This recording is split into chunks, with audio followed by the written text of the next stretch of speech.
بسم اللہ الرحمن الرحیم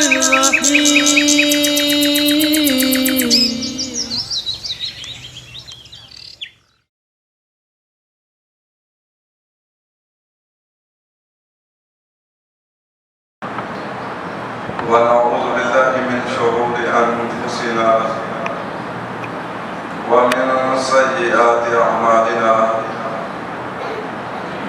من يهده الله فلا مضل له ومن يضلل فلا هادي له ونشهد أن لا إله إلا الله وحده لا شريك له ونشهد أن محمدًا عبده ورسوله أرسله بالحق بشيرا ونذيرا بين يدي الساعة من يطع الله ورسوله فقد رشد واهتدى ومن يعص الله ورسوله فقد ضل وغوى لا يزور إلا نفسه ولن يزور الله شيئا أما بعد فإن خير الحديث كتاب الله وخير الهدي هدي محمد صلى الله عليه وسلم وشر الأمور محدثاتها وكل محدثة بدعة وكل بدعة ضلالة وكل ضلالة في النار. أعوذ بالله من الشيطان الرجيم. بسم الله الرحمن الرحيم.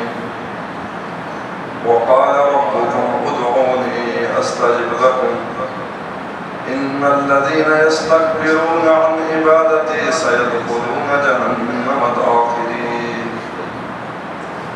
رب اشرح لي صدري ويسر لي أمري واحلل عقدة من لساني يفقهوا قولي.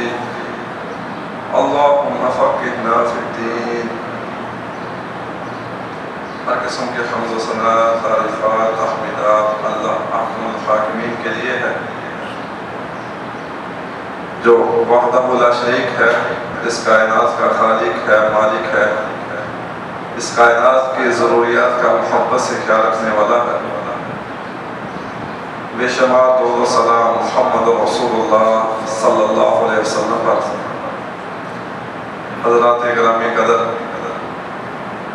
اللہ تعالیٰ کا بہت بڑا احسان ہے کہ اللہ تعالیٰ نے ہمیں ایک دن اور میسر کیا ہے کہ جس میں ہم اس بابرکت مہینے میں داخل ہوئے اور ہمیں عبادت کا موقع ملا، روزے کی توفیق ملی. اور اللہ کی عبادات میں سے ایک اہم عبادت وہ دعا ہے.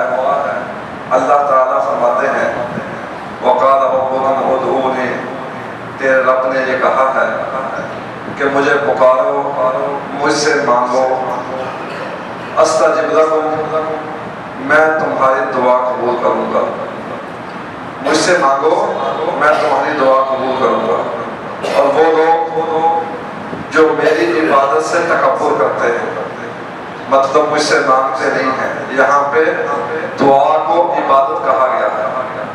جو میری عبادت سے تکبر کرتے ہیں، مجھ سے مانگتے نہیں ہیں، میں ان کو جہنم میں داخل کروں گا. تو دعا ایک حدیث میں آتا ہے وہ عبادت، دعا جو ہے وہ عبادت ہے. جس طرح نماز، روزہ، حج، زکوٰۃ، باقی معاملات عبادات ہیں، تو اللہ سے مانگنا بھی ایک عبادت ہے. اور یہ بہت ضروری ہے، بلکہ ہر عمل کی روح وہ عبادت کی، ہر عبادت کی روح جو ہے وہ دعا ہے. تو اس لیے ہم اس میں بہت سستی برتتے ہیں، ہمیں اس کے آداب کا نہیں پتہ. یہ بہت ضروری چیز ہے، اس سے بغیر گزارا نہیں ہے. اور بعض دفعہ انسان جو ہے نا امید ہو کر کفر تک پہنچ جاتا ہے، کیونکہ نا امیدی جو ہے وہ انسان کو کفر تک لے کے جاتی ہے. انسان کہتا ہے چلو بڑیاں دعائیں مانگ کے دیکھنی ہیں، کون سا فرق پڑتا ہے؟ یعنی آدمی نا امید ہو جاتا ہے، اس کو اللہ تعالیٰ کا نہیں پتا اور اس کی رحمت کا نہیں علم، وہ اللہ سے لا علم ہے، اس لیے ایسے جملے منہ سے ادا کرتا ہے۔ تو دعا کے بارے میں جاننا بہت ضروری ہے، اور آج کے جمعے میں ہم یہی گفتگو کریں گے، کیونکہ دعا کے آداب میں سے ایک اہم آداب یہ ہے، ایک اہم ادب یہ ہے کہ جو اس کائنات کا خالق ہے، مالک ہے، جو سب کچھ کرنے والا ہے، جو زمین اور آسمان کا نظام چلانے والا ہے، جس نے ہمیں پانی کے نطفے سے پیدا کیا اور اتنا بڑا انسان بنایا، جو ہر چیز پہ قادر ہے، رزق دینے والا وہ ہے، تو اس کا حق بنتا ہے کہ آدمی سے اس سے مانگے، کائنات میں کسی ہستی سے نہ مانگے، کسی اور سے درخواست نہ کرے، صرف اللہ سے مانگنا یہ دعا کی شرائط میں سے اہم شرط ہے کہ آدمی جو ہے وہ کسی اور سے نہ مانگے، صرف اللہ رب العزت سے مانگے۔ اور نبی صلی اللہ علیہ وسلم نے ایک صحابی کو یہ وصیت کی تھی، ابن عباس رضی اللہ عنہ نے فرمایا تھا کہ اذا سألت فاسأل اللہ، اے بیٹے جب بھی تم نے کچھ مانگنا ہو تو اپنے رب سے مانگنا، اپنے خالق کائنات سے مانگنا، وَإِذَا اسْتَعَنْتَ فَاسْتَعِنْ بِاللَّهِ، اور جب کوئی مدد مانگنی ہو، مدد کی ضرورت پڑ جائے تو اپنے رب سے مانگنا، اس سے مدد طلب کرنا۔ وَعَلَمْ أَنَّ الْأُمَّةَ لَوْ اجْتَمَعَتْ عَلَىٰ أَن يَنفَعُوكَ بِشَيْءٍ لَمْ يَنفَعُوكَ إِلَّا بِشَيْءٍ إِلَّا كَتَبَهُ اللَّهُ لَكَ۔ اچھی طرح جان لو، اچھی طرح سمجھ لو، کائنات کے سارے لوگ اکٹھے ہو گئے، ایک دو کی بات نہیں ہو رہی، کائنات کے سارے انسان اکٹھا ہو کر تجھے فائدہ دینے کے لیے سوچنے لگے کہ اس کو فائدہ دینا، اللہ کے نبی فرماتے ہیں تمہیں فائدہ نہیں دے سکتے، تمہیں فائدہ نہیں دے سکتے، اِلَّا مَا كَتَبَهُ اللَّهُ لَكَ، اتنا ہی فائدہ دے سکتے ہیں جتنا اللہ نے تمہاری قسمت میں لکھ رکھا۔ اس سے بڑی اہم بات ہمیں سمجھ آتی ہے، جب ساری کائنات کے لوگ اکٹھے ہو کے فائدہ نہیں دے سکتے تو کوئی ایک خاص شخص فائدہ کیسے دے سکتا ہے، کوئی خاص ہستی فائدہ کیسے دے سکتی ہے؟ تو اس لیے جو اصل مالک ہے، جو اصل خالق ہے، اس کے ساتھ دو لگانی چاہیے، اس سے تعلق جو ہے وہ مضبوط کرنا چاہیے، اس کا ہی فائدہ ہے، کیونکہ اللہ کے نبی فرماتے ہیں فائدہ اتنا ہی ہوگا جو اللہ نے چاہا، جب چاہنا ہے اللہ نے ہے تو پھر کیوں نہ بندہ جو ہے وہ اس سے دو لگائے، اس سے اپنا تعلق قائم کرے، اور ساری کائنات کے لوگ اکٹھے ہو جائیں، وہ نبی ہوئے، ولی ہیں، ساری کائنات کے ہر مخلوق اس میں شامل ہے، سارے لوگ اکٹھے ہو کے وہ تمہیں نقصان پہنچانے کا سوچنے لگے، نہیں یضروک، تجھے نقصان نہیں پہنچا سکتے، الا ما کتبہ اللہ لک، اتنا ہی نقصان پہنچا سکتے ہیں جتنا اللہ نے تمہارے لیے لکھا ہوا۔ تو اس لیے نبی صلی اللہ علیہ وسلم فرماتے ہیں الدعاء یرد القضاء، دعا سے تو اللہ تعالیٰ تقدیر بھی بدل دیتے ہیں، یعنی اگر بندے کی تقدیر میں کچھ اور لکھا ہے، آدمی مثلا سے دعا کرتا رہتا ہے، اس سے اللہ رب العزت اس کی دعا کی وجہ سے اس کے لیے وہ چیز میسر کر دیتے ہیں۔ تو اس لیے دعا ایسا ہتھیار ہے کہ اللہ سے مانگنا اور اللہ سے تعلق کا بہت بڑا ذریعہ ہے۔ اللہ تعالیٰ فرماتے ہیں نہیں مانگو گے تو میں ناراض ہو جاؤں گا۔ اللہ اکبر۔ دنیا میں جس سے مانگا جائے وہ ناراض ہو جاتا ہے کہ تم نے کیا کام شروع کیا ہوا ہے، ہر وقت مانگتے رہتے ہو، اور اللہ تعالیٰ فرماتے ہیں نہیں مانگو گے تو میں تب ناراض ہوں گا، اگر مانگو گے تو میرے خزانے میں کمی نہیں ہے، میں تو عطا کرتا رہوں گا، میں تو دیتا رہوں گا۔ اس لیے دعا کی شرائط میں سے اہم شرط یہ ہے کہ اللہ سے مانگا جائے، اور دوسری شرط یہ ہے کہ پختہ یقین اور اخلاص سے مانگا جائے، یعنی جب مانگے تو پورا یقین ہو کہ میں نے مانگنا ہے اور اللہ نے مجھے عطا کر کے چھوڑنا ہے۔ یہ نہیں ہے کہ جو مانگ کے دیکھ لیتے ہیں، مل گیا تو ٹھیک ہے، نہیں ملا تو ناصب، ایسی دعا نہیں کرنی، اور ایسی دعا کا فائدہ بھی کوئی نہیں ہے۔ اللہ کے نبی فرماتے ہیں کہ اللہ تعالیٰ غافل دل کی دعا قبول کرتے نہیں ہے۔ جو بندہ غافل ہو، پتہ ہی نہیں ہے مانگ کیا رہا ہوں، اور ہاتھ اٹھائے ہوئے ہیں اور نظریں ادھر ادھر پھر رہی ہیں، کبھی کچھ سب کچھ دیکھ رہا ہے، سب کچھ کر رہا ہے، ایسے اللہ دعا قبول نہیں کرتے۔ جب مانگنا ہے تو پورے یقین کے ساتھ مانگو کہ میں کس سے مانگ رہا ہوں اور میں نے قبول کروا کے چھوڑنا ہے۔ اللہ رب العزت کو قبول کرتے ہیں، لیکن ہمیں مانگنے کا کا طریقہ آنا چاہیے۔ نبی صلی اللہ علیہ وسلم فرماتے ہیں ادعوا اللہ وانتم موقنون بالاجابہ، لوگوں اللہ سے ایسے مانگو کہ تمہیں مانگنے کا یقین ہو کہ اللہ نے مجھے عطا کر کے چھوڑنا ہے۔ یہ اللہ کے نبی فرما رہے ہیں وَاعْلَمُوا أَنَّ اللَّهَ لَا يَسْتَجِيبُ دُعَاءَ مِنْ قَلْبٍ غَافِلٍ لَاهٍ، لوگوں اچھی طرح جان لو، اچھی طرح سمجھ لو، اللہ غافل دل کی دعا قبول کرتے نہیں ہیں کہ دل میں کچھ اور ہے، کہ سوچے کچھ اور ہیں، خیالات کہیں اور ہیں اور مانگ اللہ سے رہے ہو۔ تو جو بندہ غافل ہے اس کی تو دعا قبول ہی نہیں ہوتی۔ آج ہم دیکھتے ہیں کہ لوگوں نے ایک طریقہ بنایا ہوا ہے، ایک رسم بنائی ہوئی ہے کہ بس ہاتھ اٹھاتے ہیں، دل میں نہیں کچھ ہوگا، یہ نہیں پتا کہ کس ہستی کے سامنے مانگ رہا ہوں اور کیا مانگ رہا ہوں، بس رٹے پڑے جملے ہیں اس کو مانگے جا رہے ہیں، کوئی پتا نہیں ہے۔ تو غافل دل سے آج ہم دیکھتے ہیں کہ نماز ہم پڑھتے ہیں، اس میں دعائیں بھی ہیں، ہمیں نہیں پتا کیا مانگ رہے ہیں، ہمیں ترجمہ ہی نہیں آتا، ہمیں مفہوم کا پتا نہیں ہے کہ اللہ سے مانگ کیا رہے ہیں۔ اللہ کے نبی نے تو فرمایا تھا کہ نماز میں آدمی اپنے رب سے سرگوشیاں کرتا ہے، باتیں کرتا ہے، تو ہمیں تو علم ہی نہیں ہے کہ ہم کیا باتیں کر رہے ہیں، کیا سرگوشیاں کر رہے ہیں، کیا مانگ رہے ہیں، کس چیز سے پناہ مانگ رہے ہیں۔ تو اس لیے غافل دل سے اللہ کو مجھے دعا قبول نہیں کرتے۔ اور حدیث میں آتا ہے کہ اللہ کے نبی فرماتے ہیں انا عند ظن عبدی بی، میں اپنے بندے کے گمان کے مطابق فیصلہ کرتا ہوں۔ اگر میرا بندہ کہے گا اچھا چلو مان کے دیکھ لیتے ہیں، ہماری کون سا سنتا ہے اللہ؟ جب نیت یہ ہوگی کہ اللہ کون کا سنتا ہے تو اللہ نہیں سنے گا۔ انا عند ظن عبدی بی، بندہ جیسا گمان کرے گا اللہ ویسے ہی اس کے ساتھ پیش آئے گا۔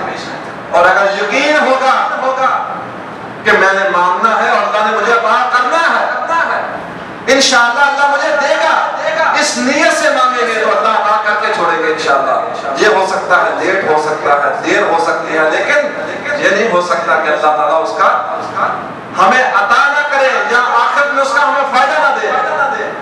تو اس لیے ہمیں مانگتے رہنا چاہیے اور پختہ یقین سے مانگنے سے رہنا چاہیے اور اللہ سے اچھا گمان رکھ کے مانگنا چاہیے۔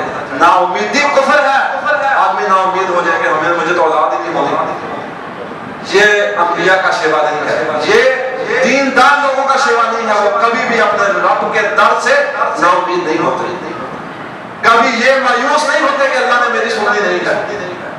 کوئی بھی معاملہ ہو، کسی طرح کا بھی معاملہ ہو، وہ اپنے رب کا در نہیں چھوڑتے، اپنے رب سے تعلق نہیں چھوڑتے۔ تو اس لیے ہمارے زندگی میں قرآن ہمیں اس چیز کی دعوت دیتا ہے اور انبیاء کی زندگی ہمارے لیے نمونہ ہے۔ زکریا علیہ السلام کے بارے میں آتا ہے کہ ہنالک دعا زکریا علیہ السلام نے اللہ کی نعمتیں دیکھی مریم علیہ السلام کے پاس تو دل میں خواہش پیدا ہو گئی، فرمایا قال ربی هب لی من لدنک ذریۃ طیبہ، اے اللہ مجھے بھی نیک اولاد عطا کر دے، اللہ مجھے پاکیزہ اولاد عطا کر دے۔ اور ساتھ یہ بھی فرمایا کہ یا اللہ سال سفید ہو چکا ہے، بوڑھا ہو گیا ہوں، اسباب بھی ظاہر نظر نہیں آ رہے، لیکن میں نا امید نہیں ہوں، ساری زندگی مانگتا رہا ہوں۔ یہ نہیں کہا کہ اب کون سا اللہ نے سننی ہے میری، فرمایا سب کچھ ہے، بوڑھا ہوں، اسباب بھی ظاہری نہیں ہے، بیوی بھی بانجھ ہو چکی ہے، لیکن یا اللہ نا امید نہیں ہوں۔ تو مومن کا کردار ایسے ہونا چاہیے کہ وہ یقین کے ساتھ مانگے اور اس یقین سے مانگے کہ اللہ نے میری سننی ہے اور میں نے انشاءاللہ وہ میری دعا قبول ہوگی، اور اللہ قبول کرتے ہیں۔ اور اللہ تعالیٰ فرماتے ہیں اَمَّن یُجِیبُ الْمُضْطَرَّ اِذَا دَعَاهُ، مضطر کہتے ہیں بے چین، جس کو جب دنیا میں سارے سہارے ٹوٹ جائیں، سارے رستے ختم ہو جائیں، ساری امیدیں ختم ہو جائیں، تو پھر ہم نا امیدی کے طور پر کہتے ہیں سادہ تو اللہ ہی ہے۔ اس سے بڑی خوش قسمتی کوئی نہیں ہے جس کے ساتھ میرا اللہ ہو جائے، اس سے بڑا خیال والی بات نہیں ہے جس کے ساتھ اللہ مل جائے۔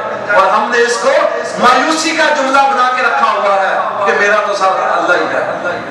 اَمَّن یُجِیبُ الْمُضْطَرَّ، اللہ فرماتے ہیں جب سارے سہارے ٹوٹ جائے کوئی مانگ کے تو دیکھے مجھ سے، کوئی مانگے تو صحیح، کون ہے جو مجھ سے مانگے اور میں اس کی دعا قبول نہ کروں اور میں اس کی پریشانی دور نہ کر دوں؟ کوئی مانگے تو صحیح، کوئی مجھ سے پکارے تو صحیح، مجھے بلائے تو صحیح، میرے در پہ آئے تو صحیح۔ تو اس لیے بے چین کو، پریشان کو اللہ کے در میں آنا چاہیے، اور وہی ایک ایسی ہستی ہے، اور وہی ہستی ہے، کوئی اور ہستی ہے ہی نہیں، اس کے اندر مقابلے میں کوئی نہیں ہے جو دعا قبول کر سکے۔ سن سکے. تو اس لیے اللہ سے مانگنا ہے تو پورے یقین کے ساتھ مانگنا ہے. اور اسی طرح دعا مانگنے کے ساتھ ساتھ اچھا وسیلہ بھی اختیار کر سکتے ہیں. یہ بھی دعا کی شرائط میں سے ہے. اچھا وسیلہ سے کیا مراد ہے؟ کسی نیک آدمی سے دعا کر سکتے ہیں, ان سے کہہ سکتے ہیں کہ میرے لیے دعا کیجیے. دعا کروانی چاہیے نیک آدمی سے. اور اسی طرح اپنے نیک اعمال کا بھی اللہ سے وسیلہ ڈالا جا سکتا ہے کہ آدمی کوئی اچھائی کرتا ہو, کوئی بھلائی کرتا ہو, کسی یتیم کا خیال رکھتا ہو, کسی مسکین کا خیال رکھتا ہو, کوئی عمل ایسا کرتا ہو کہ اللہ کے ہاں پیش کر سکے کہ یا اللہ یہ عمل ہے, اس عمل کی وجہ سے مجھے جو ہے یہ میری دعا قبول فرما. جیسا کہ حدیث میں آتا ہے, صحیح بخاری میں روایت ہے کہ اللہ تعالیٰ نے غار والوں کا قصہ بیان کیا ہے کہ وہ 3 آدمی سفر میں تھے, آندھی آئی, وہ ایک غار میں داخل ہوئے تو آندھی کی وجہ سے پتھر جو ہے وہ گرا اور اس غار کے سامنے آ گیا. اور انہوں نے کہا کہ اب تو کوئی اپنے نیک عمل کا وسیلہ پیش کریں گے تو کامیابی ہوگی. ان تینوں نے اپنے اپنے نیک اعمال کا وسیلہ پیش کیا, اللہ نے ان کی مشکل دور کر دی. تو ایک تو یہ سمجھ آتی ہے کہ کوئی ایسا آدمی کے پاس عمل ہونا چاہیے جو اللہ کے ہاں وہ پیش کر سکے. کوئی ایسا نیک عمل کرے جو اللہ اس بندے کے علاوہ کسی کو علم نہ ہو اور اللہ کے وہ بندہ پیش کر سکے, یا اللہ یہ عمل کرتا ہوں اور تو کوئی عمل نہیں ہے میرے پاس, تاکہ انسان جو ہے وہ اللہ سے دعائیں بھی قبول کروا سکے اور اپنی مشکلات بھی دور کروا سکے. تو انہوں نے اللہ سے اپنے نیک اعمال کا وسیلہ پیش کیا تو اللہ نے ان کی دعا قبول فرمائی اور ان کی مشکل سے نجات دے دی. تو اس لیے دعا کرتے رہنا چاہیے, جلد بازی نہیں کرنا چاہیے کہ میں تو 10 سال ہو گئے مانگ رہا ہوں, 20 سال ہو گئے مانگ رہا ہوں, تو میری اللہ کون سی سنتا ہے؟ نبی صلی اللہ علیہ وسلم فرماتے ہیں کہ یستجاب لأحدکم ما لم یعجل, انسان کی دعا قبول ہوتی رہے گی جب تک وہ جلدی نہ کرے. صحابہ نے پوچھا اس سے کیا مراد ہے؟ آپ نے فرمایا کہ بندہ کہتا ہے کہ بڑی دعائیں کر لی ہیں, اللہ کون سا سنتا ہے؟ یہ جلدی ہے دنیا کی زندگی, اور اللہ کو پتا ہے ہمارے لیے خیر کیا ہے. آدمی تھوڑا سا مانگ کے, تھوڑے دن مانگ کے کہتا ہے کہ بڑی دعائیں کر کے دیکھ لی ہیں, کوئی فائدہ نہیں ہوگا. تو مومن کا یہ کردار نہیں ہوتا. مومن جو ہے وہ کبھی بھی نا امید نہیں ہوتا اور جلدی نہیں مانگتا, اللہ سے خیر مانگتا رہتا ہے, کیونکہ مانگتے جو ہوئے اس سے نہیں مانگتا تو کس سے مانگنا ہے. تو جلدی نہیں کرنی چاہیے. صحابی نے پوچھا وکیف عجلتم یا رسول اللہ, ہم جلدی سے کیا مراد ہے؟ فرمایا قد سألت وسألت ولم أعط شيئا. ترمذی میں روایت ہے کہ بندہ کہے کہ میں نے بڑا مانگ کے دیکھ لیا ہے, کون سی قبول ہوتی؟ بڑی نمازیں پڑھ کے دیکھ لی ہیں, کوئی فائدہ. کون سی مشکلات دور ہو رہی ہیں؟ یعنی بندے کا اللہ پہ یقین کم ہے, اس وجہ سے یہ ایسے جملے کرتا ہے. تو اس وقت تک دعا قبول ہوتی رہے گی جب تک آدمی جو ہے وہ جلدی نہ کرے. اور حدیث میں یہ بھی آتا ہے کہ بعض دفعہ اللہ تعالیٰ آخرت میں وہ دعائیں محفوظ کر کے رکھ لیں گے کہ میرے بندے مجھے پتا تھا تمہارے لیے بہتر کیا ہے, میں نے وہ تمہیں عطا کیا, جو تمہارے لیے بہتر نہیں تھا میں نے تمہیں نہیں دیا, اب آخرت میں یہ دعائیں دیکھ لو جو تم نے کی تھی, اس کا تمہیں اجر مل گیا. کیونکہ دعا عبادت ہے اور عبادت کا اجر ملتا ہے. تو اگر دنیا میں ان دعاؤں کا اجر نہ ملے اور دنیا میں اس کا فائدہ نہ ہو تو اللہ نے آخرت کے لیے جمع کر کے رکھی. تو اس لیے اس بات کو سمجھنا چاہیے کہ کبھی بھی اللہ کے در سے نا امید نہیں ہونا چاہیے. کبھی بھی اس در سے انسان کو خالی نہیں سوچنا چاہیے کہ نہیں کچھ فائدہ ہو, اور اسی سے مانگنا چاہیے, وہی دعائیں قبول کرنے والا ہے. اور اسی طرح دعا ایسی نہ ہو جس میں قطع بھی ہو کہ میں اس کا منہ نہ دیکھوں, یا میں سود کی دعا ہو, یا ایسی دعا ہو کہ مجھے شراب مل جائے, یا ایسی دعا ہو کہ میرا جو ہے وہ بانڈ نکل آئے. یعنی غلط چیز کی دعا قبول نہیں ہوتی اور غلط چیز کی دعا مانگنی بھی نہیں چاہیے. نبی صلی اللہ علیہ وسلم فرماتے ہیں کہ ما الارض مسلم یدعو اللہ بدعوۃ الا اعطاه اللہ ایاہ او صرف عنہ من سوء. زمین میں کوئی بھی مسلمان کوئی دعا کرتا ہے تو یا تو اللہ اس کی دعا قبول کر لیتے ہیں, الا ایاہ او صرف عنہ من سوء, یا اس دعا کی بدولت کوئی تنگی دور کر دیتے ہیں.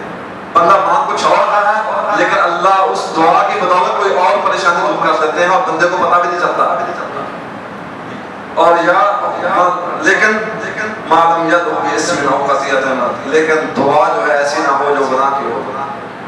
اگر خیر کی دعا ہو، بھلائی کی دعا ہو تو اللہ تعالیٰ ضرور قبول کرتے ہیں، لیکن شرط یہ ہے کہ وہ قطع تعلقی کی نہ ہو، کسی بھائی کے بارے میں بری نہ ہو، اپنے کسی رشتہ دار کے بارے میں نہ ہو، یا گناہ کی کسی کے بددعا نہ ہو یا گناہ کی نہ ہو. تو اس وقت تک جب تک ایسا معاملہ نہیں ہوگا تو اللہ رب العزت دعا قبول کرتے رہتے ہیں. اور اسی طرح دعا کے آداب میں سے، شرائط میں سے اہم شرط یہ ہے کہ آدمی کا رزق پاک ہو. رزق پاک ہو، جو کھایا ہو وہ پاکیزہ ہو، جو پہنا ہو وہ پاکیزہ ہو، جو کھایا اور پیا ہو وہ پاکیزہ ہو، جو لباس پہنا وہ پاکیزہ ہو. وہ حدیث آپ نے بار بار سنی ہے کہ قیامت وہ جو ایک آدمی جو ہے وہ اللہ کے گھر میں جاتا ہے اور اللہ سے دعائیں کرتا ہے، اللہ دعا قبول نہیں کرتی. کیوں قبول نہیں کرتے؟ کیونکہ اس کا کھانا حرام کا ہے، اس کا پینا حرام کا ہے، اور وہ پروان ہی حرام سے چڑھا ہے. اگر یہ کام کوئی غلط کرتا ہے تو وہ اللہ سے دعا کرے کہ اللہ مجھے اس سے بچا دے، اللہ اس کو بچا دے گا. اگر کوئی حرام میں مبتلا ہے تو اللہ سے دعا کرتا رہے کہ اللہ مجھے اس حرام کام سے محفوظ کر دے. یعنی اللہ سے دعا نہیں چھوڑنی چاہیے، لیکن ساتھ ساتھ رزق حلال وہ بھی اپنانا چاہیے، اس کو بھی اختیار کرنا چاہیے. یہ اسباب میں سے ایک سبب ہے. اور اسی طرح غلو اور تجاوز، غلو کی دعا نہ ہو، یعنی ایسی دعا نہ ہو کہ آدمی جو ہے وہ فضول ہی بڑھا چڑھا کے دعائیں مانگتا رہے. نہیں، جو ضروریات ہیں اور اہم ضروریات ہیں اور دنیا اور آخرت کی بھلائیاں ہیں اس کے لیے دعائیں مانگے. ایک صحابی دعا کر رہا تھا کہ اے اللہ مجھے جنت میں گھر بائیں طرف دے، اس میں ایسا ہو، اس میں ایسا ہو. حضرت عمر رضی اللہ تعالیٰ عنہ وہ کہتے ہیں کہ یہ تم کیسی دعا کر رہے ہو؟ میں نے نبی صلی اللہ علیہ وسلم سے سنا ہے سَيَقُومُ فِي هَذِهِ الْأُمَّةِ قَوْمٌ يَعْتَدُّونَ فِي الطُّهُورِ وَالدُّعَاءِ.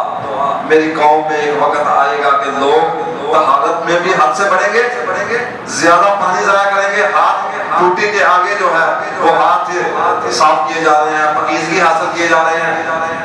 تو اور ایک وقت آئے گا کہ لوگ دعا میں بھی مبالغہ کریں گے، فضول دعائیں مانگنی شروع کر دیں گے، جو اصل ضروریات تھی ان سے ہٹ کر ایسی دعائیں مانگیں گے جس کا فائدہ بھی کوئی نہیں ہے.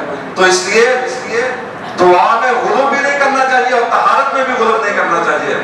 اور اسی طرح دعا کی شرائط میں سے ایک اہم شرط یہ ہے کہ آدمی اللہ رب العزت کے پاکیزہ ناموں سے دعا کرے اور نبی صلی اللہ علیہ وسلم پر درود بھیجے. حدیث میں آتا ہے کہ ان الدعاء موقوف بین السماء والارض. دعا جو ہے وہ آسمان اور زمین کے درمیان کھڑی رہتی ہے. لا يسقط منه شيء، وہ اوپر نہیں چڑھتی حتی تصلی علی النبی صلی اللہ علیہ وسلم، جب تک نبی صلی اللہ علیہ وسلم پر درود نہ بھیجا جائے وہ دعا اوپر نہیں چڑھتی. تو نبی صلی اللہ علیہ وسلم پر درود یہ بھی دعا کی شرائط اور اس کی قبولیت میں سے ایک اہم جزو ہے کہ نبی صلی اللہ علیہ وسلم پر درود بھیجا جائے. اس لیے تو نبی صلی اللہ علیہ وسلم نے فرمایا تھا کہ اگر ہر وقت درود پڑھتے رہو گے تو اللہ تمہاری مشکلات اور پریشانیاں خود بخود دور کر دیں گے، پھر دعا مانگنے کی بھی ضرورت نہیں رہے گی تم کو. تو اس لیے نبی صلی اللہ علیہ وسلم پر دعا میں درود بھی پڑھنا چاہیے اور اللہ کو عمدہ ناموں سے پکارنا چاہیے. حضرت انس رضی اللہ تعالیٰ عنہ بیان کرتے ہیں کہ نبی صلی اللہ علیہ وسلم نے فرمایا کہ ایک صحابی دعا کر رہا تھا اللہم انی اسألک بأنک لک الحمد لا الہ الا انت المنان بدیع السماوات والارض یا ذا الجلال والاکرام یا حی یا قیوم. وہ ان الفاظ سے دعا کر رہا تھا. تو نبی صلی اللہ علیہ وسلم نے جب یہ دعا سنی فرمایا تدرون بما دعا، تم جانتے ہو کہ اس نے کس چیز کے ساتھ دعا کی ہے؟ والذی نفسی بیدہ لقد دعا اللہ باسمہ العظیم الذی اذا دعی بہ اجاب واذا سئل بہ اعطی. اللہ کی قسم اس نے اللہ کے عظیم ناموں سے دعا کی ہے. اور محدثین کا اس بات میں اختلاف ہے کہ اللہ کے وہ عظیم نام اس دعا میں کون سے ہیں. بعض کہتے ہیں یا ذا الجلال والاکرام ہے اور بعض کہتے ہیں یا حی یا قیوم ہے. ان دونوں میں سے ایک اسم اعظم ہے. جو اس نام سے اللہ سے دعا مانگے گا تو اللہ رب العزت اس کی دعا ضرور قبول کریں گے۔ نبی صلی اللہ علیہ وسلم کی زبان سے یہ لفظ نکلے ہیں کہ اس نے ایسے ناموں سے دعا کی ہے کہ اگر جب بھی کوئی بندہ مانگے گا تو اللہ اس کی دعا قبول کریں گے۔ تو اس لیے دعا اللہ سے کرتے رہنا چاہیے، اور کچھ موقع ہیں جہاں پہ دعا قبول ہوتی ہے، ان موقعوں میں سے ایک اہم موقع یہ ہے کہ نیک اولاد جو ہے وہ اپنے والدین میں جو دعا کرتی ہے اللہ قبول کرتے ہیں۔ نبی صلی اللہ علیہ وسلم فرماتے ہیں کہ جب آدمی دنیا سے چلا جاتا ہے تو کچھ عمل جو ہیں وہ باقی رہتے ہیں، ان میں سے ایک عمل یہ بھی ہے کہ نیک اولاد دعا کرے تو اس کا فائدہ ہوتا ہے۔ تو نیک دعا لوگوں کی اور نیک اولاد کی دعا اپنے والدین کے لیے قبول ہوتی ہے، اور اسی طرح والدین کی دعا بھی اپنے بچوں کے لیے قبول ہوتی ہے۔ نبی صلی اللہ علیہ وسلم فرماتے ہیں دعوات مستجابات، تین دعائیں ایسی ہیں جو پکی قبول ہوتی ہیں، ان میں شک ہی کوئی نہیں ہے۔ ان میں سے ایک دعا یہ ہے کہ دعوت الوالدی، باپ کی دعا اپنے اولاد کے حق میں۔ یہ بڑی اہم بات ہے کہ والدت کی دعا اپنی اولاد کے حق میں، والدین کی دعا قبول ہوتی ہے، اس لیے اپنے بچوں کے لیے مکثر سے دعا کرتے رہنا چاہیے انسان کو۔ اور دعوت المسافر، جو مسافر آدمی ہے اللہ اس کی دعا بھی قبول کرتے ہیں، اور جو مظلوم ہے جس پر زیادتی کی گئی ہے اس کی دعا بھی اللہ رب العزت قبول کرتے ہیں۔ اسی طرح روزہ دار کی دعا بھی اللہ تعالیٰ قبول کرتے ہیں۔ ایک حدیث میں آتا ہے، ابو ہریرہ یہ راوی ہے کہ تین دعائیں ایسی ہیں جو اللہ تعالیٰ ضرور قبول کرتے ہیں، وہ رد ہوتی نہیں ہیں۔ ان میں سے ایک جو روزے دار ہے، جب تک روزے کی حالت میں ہے اللہ جو بھی دعا کرے گا اللہ قبول کرتے رہیں گے۔ اور دوسری امام العادل، امام ہو اور وہ عادل ہو، حکمران ہو اور وہ اپنے رعایا میں عدل کرنے والا ہو، اپنے گھر میں اپنے علاقے میں ایم جو اس کو اللہ نے حکمران بنا رکھا ہے، ہم وہ گھر میں جو آپس میں عدل کرتا ہے وہ دعا کرے گا تو اللہ اس کی دعا سنے گا، اور اسی طرح مظلوم جو ہے وہ دعا کرے گا تو اللہ اس کی بھی سنے گا۔ اسی طرح جو اللہ کا کثرت سے ذکر کرتا ہے اللہ اس کی بھی دعا سنتے ہیں۔ نبی صلی اللہ علیہ وسلم فرماتے ہیں کہ اللہ کثیرہ، اللہ کو کثرت سے ذکر کرنے والوں کی اللہ دعا رد ہی نہیں کرتے۔ اور اسی طرح دعا کی قبولیت میں سے ایک اہم حصہ یہ بھی ہے اور اہم شرط یہ بھی ہے کہ آدمی کسی دوسرے مسلمان بھائی کے لیے دعا کرے۔ ایک آدمی اپنے کسی دوسرے مسلمان کے لیے دعا کرے۔ نبی صلی اللہ علیہ وسلم فرماتے ہیں کہ دعوت المرء المسلم لاخیہ بظہر الغیب مستجابہ، مسلمان بھائی کی اپنے دوسرے مسلمان کے لیے دعا کرنا ایسی دعا ہے کہ اللہ اس کی دعا قبول کر لیتے ہیں۔ کہ فلاں بھائی نے دعا کے لیے کہا ہے، بندہ جو ہے وہ تنہائی میں بیٹھا ہے اس کے لیے دعا کرے کہ یا اللہ اس کی پریشانی دور کر دے، اللہ اس کی مصیبت دور کر دے، اور اس کا ہمیں فائدہ کیا ہوگا؟ نبی صلی اللہ علیہ وسلم فرماتے ہیں کہ اللہ تعالیٰ ایک فرشتہ مقرر کر دیتے ہیں، کلما دعا لاخیہ بخیر، جب بھی اپنے بھائی کے لیے خیر کی دعا کرتا ہے تو فرشتہ کہتا ہے آمین ولک مثل، اللہ تیری یہ دعا قبول کرے اور اللہ تجھے بھی وہ عطا کرے جو تو اس کے لیے مانگ رہا ہے۔ کسی کے لیے خیر مانگ رہا ہے تو فرشتہ کہتا ہے تیرے لیے بھی خیر ہو، کسی کے لیے صحت کی دعا مانگ رہا ہے تو فرشتہ کہتا ہے تیرے لیے بھی صحت ہو، تجھے بھی اللہ صحت تندرستی عطا کرے۔ تو یہ چھوٹی سی بات نہیں ہے، اور اس کے لیے بڑا ذکر چاہیے، بڑا حوصلہ چاہیے، اور اللہ کی خاص توفیق چاہیے، کیونکہ کسی کے لیے دعا اس وقت نکلے گی جب اس کے بارے میں حسد نہیں ہوگا، جب اس کے بارے میں بغض نہیں ہوگا، عداوت نہیں ہوگی، دل صاف ہوگا، اس کی پریشانی سمجھی جائے گی اور بندہ اس کے لیے دعا کرے گا یا اللہ اس کی پریشانی دور کر دے۔ اصل میں بندہ جو ہے وہ اپنے لیے دعا کر رہا ہوتا ہے۔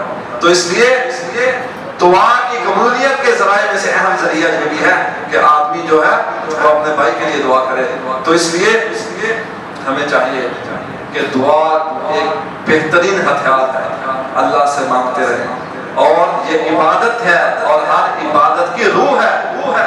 اگر اللہ سے مانگیں گے تو اللہ راضی ہو جائے گا، اور اگر اللہ سے نہیں مانگیں گے تو اللہ ناراض ہوں گے کہ میرا بندہ ہے اور مجھ سے نہیں مانگتا، اس کو کیا کوئی چیز کمی ہے کہ ضرورت ہی نہیں ہے۔ مومن کا معاملہ ایسا ہے کہ کوئی اچھائی بھی پہنچتی ہے تو شکر ادا کرتا ہے، پھر بھی اللہ کا دم نہیں چھوڑتا، کیونکہ یہ اللہ سے تعلق کا ذریعہ دعا ہے، اور اگر کوئی پریشانی اور مصیبت پہنچتی ہے تو پھر بھی اللہ کا دم نہیں چھوڑتا، پھر بھی اللہ سے خیر نہیں مانگتا ہے، بھلائی نہیں مانگتا ہے۔ تو ہمیں اللہ رب العزت سے دعا ہے کہ اللہ رب العزت ہمیں اپنے در کا منگتا بنائے اور کثرت سے دعا کرنے کی توفیق عطا فرمائے۔ وآخر دعوانا الحمدللہ رب العالمین۔